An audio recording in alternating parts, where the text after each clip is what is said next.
Answer question 10 from the JMO 2015 paper with me. Lucy wants to put the numbers 2, 3, 4, 5 and 10 into the circles on the left there so that the products of the three numbers along each side are the same and as large as possible. What is that product?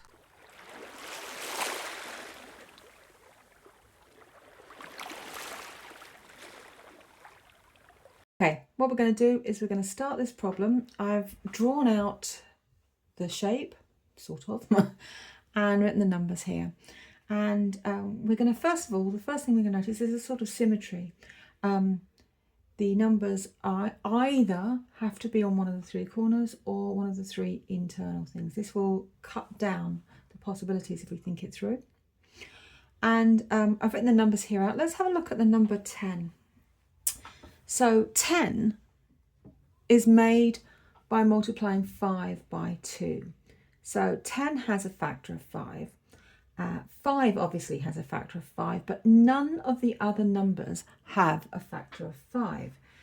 And what does that mean? It means that you can't put 10 and 5 on the same side, because if you did, the other sides would never be able to make that 50 because none of them have a factor of 5 in them, which means 10 and 5 can't go on the same sides. So they have to go opposite one another.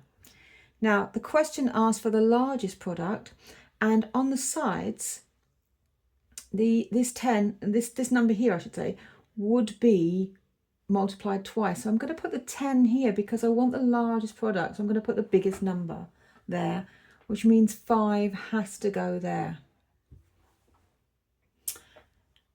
Now, having dealt with 10, let's now look at 6.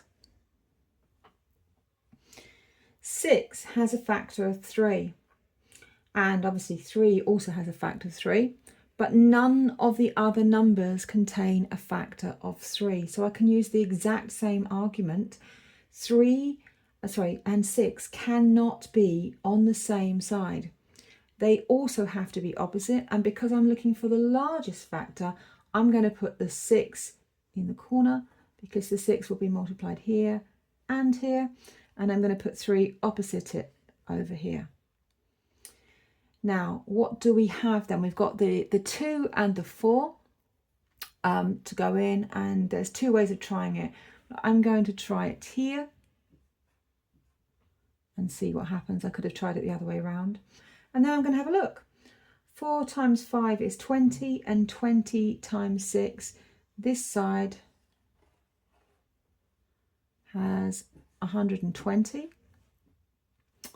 10 times 2 is 20, and 20 times 6, this side has 120.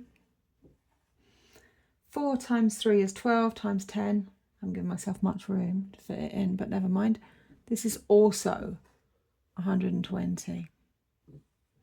Which means I have solved it and I have given the largest possible answer. And by thinking it through and thinking of the factors, I was able to solve it pretty quickly, which is what you need to do in an Olympiad, because this is one of the A-style questions and most of the marks come from the B-style questions. So you need to get through these A's pretty quickly.